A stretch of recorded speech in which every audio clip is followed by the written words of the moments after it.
Assalamualaikum warahmatullahi wabarakatuh. Halo teman-teman, gimana kabarnya hari ini? Sehat-sehat selalu ya. Jadi hari ini aku akan menjelaskan tentang peluang. Kalau tak kenal maka tak sayang. Halo, kenalin aku Rahuna Putri. Oke, kita masuk ke materi. Cus. Apa itu peluang? Yuk kita bahas. Peluang adalah angka atau besaran yang digunakan untuk mengekspresikan seberapa mungkin sesuatu terjadi. Jadi peluang kita bisa hitung dengan simbol peluang itu adalah P sama dengan jumlah kasus memenuhi syarat dibagi jumlah total semua kasus. N itu adalah banyaknya anggota A dan NS adalah banyaknya anggota di ruang sampel. Lalu ada konsep dasar, yaitu peluang dapat diekspresikan sebagai pecahan, contohnya 1/10 atau desimal 0,1 atau persen 10%. Peluang terbagi menjadi dua, yaitu peluang empirik dan peluang teorik. Peluang empirik adalah perbandingan banyaknya suatu kejadian yang muncul terhadap banyak percobaan yang dilakukan. Peluang ini dihitung dari hasil suatu kejadian atau percobaan yang ada. Contohnya, pada pertandingan sepak bola yang dilaksanakan sebanyak 20 kali, ternyata tim Indonesia menang sebanyak 12 kali, serinya 6 kali dan kalah 2 kali. Ditanyakan berapakah peluang tim Indonesia akan menang?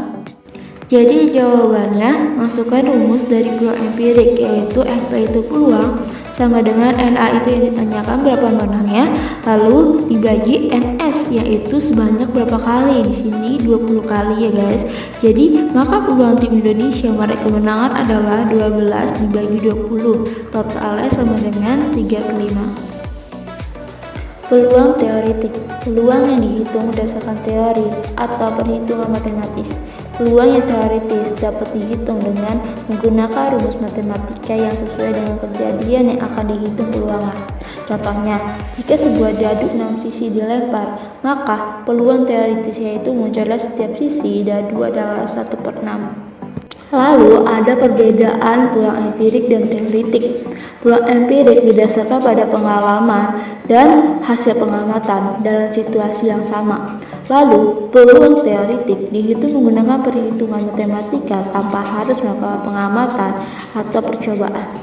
Probabilitas adalah harga perbandingan jumlah kejadian A yang mungkin dapat terjadi terhadap S, yaitu jumlah keseluruhan kejadian yang mungkin terjadi sebuah peristiwa.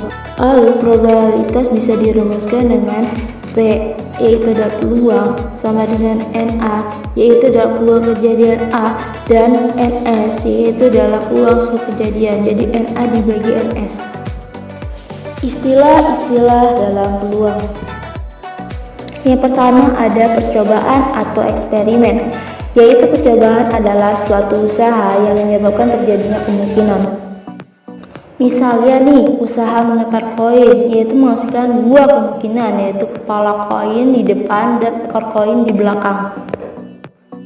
Lalu ada ruang sampel, yaitu himpunan dari semua hasil yang mungkin terjadi dan dilambangkan dengan S. Banyak anggota S dilambangkan dengan NS. Misalnya, yaitu lempar koin. Ruang sampelnya itu S sama dengan angka, koma, gambar. Lalu kalau banyak anggota S yaitu 2. Titik sampel adalah hasil dari percobaan dan juga anggota dari ruang sampel itu. Misalnya lempar koin, yaitu titik sampelnya angka, koma, gambar. Menyusun anggota ruang sampel. Yuk kita bahas. Ada 3 cara untuk menyusun anggota ruang sampel. Yang pertama ada menyusun anggota ruang sampel dengan cara mendaftar, yaitu menuliskan seluruh anggota ruang sampel secara berurutan. Cara ini bisa dipilih ketika anggota ruang sampelnya tidak terlalu banyak. Misalnya nih, melempar 2 buah koin sekaligus, Dimisalkan angka itu A dan munculnya angka gambar itu G. Titik sampelnya itu A, A, G, G, A, dan G, G. Ruang sampelnya itu S sama dengan A, G, G, G, G. Banyaknya anggota ruang sampel adalah NS sama dengan 4. Lalu, menyusun anggota ruang sampel dengan diagram pohon. Cara ini bisa dipilih ketika anggota ruang sampelnya cukup banyak dan akan memakan waktu jika menggunakan cara mendaftar. Contohnya saat kita melemparkan 2 buah koin. Satu koin itu cabangnya AG. Jika ada 2 koin yang dilempar berarti A itu AG dan G ada AG. Lalu di A, cabang A ke A sama dengan A, lalu A ke G sama dengan A, G. Di cabang G ke A yaitu G, A, terus G ke cabang ke G sama dengan G, G. Lalu jika ditanya ruang sampelnya pada pohon diagram yaitu S sama dengan A, lalu A, G, lalu G, A, lalu G, G. Dan banyaknya anggota ruang sampel itu NS sama dengan 4. Menyusun anggota ruang sampel dengan tabel yaitu cara ini bisa dipilih ketika anggota ruang sampelnya sangat banyak dan akan memakan waktu jika menggunakan cara mendaftar yang tadi maupun yang diagram pohon tadi. Lalu kita bisa lihat di tabel itu ada mata uang 1 dan mata uang 2. Kita pemisalan dengan pelemparan 2 buah koin. Jadi di mata uang 1 ini, di tabel ini kita bisa mulai dari mata uang 1 dan ke mata uang 2. Kita bisa lihat di mata uang 1 itu ada A dan G. A itu angka dan G itu gambar. Jadi kita mulai dari A di mata uang 1 dan A di mata uang 2 berarti A, A. Lalu A di mata uang 1, lalu G di mata uang 2 yaitu A, G. Lalu di mata uang 1 ada G dan di mata uang 2 ada A berarti G, A. Lalu di mata uang 1 ada G dan di mata uang 2 ada G berarti G, G. Lalu ada contoh soal yaitu sebuah keranjang berisi 15 bola merah dan 12 bola hijau dan 13 bola putih. Jika satu bola akan diambil secara acak, peluang terambil bola yang bukan warna putih adalah A 3/8, B 3/10, D 27/40, dan D 5/8. Cara penyelesaiannya yaitu peluang terambilnya kelereng yang bukan putih. Jadi dari banyak kejadian yang dimaksud itu ada bola merah dan bola hijau.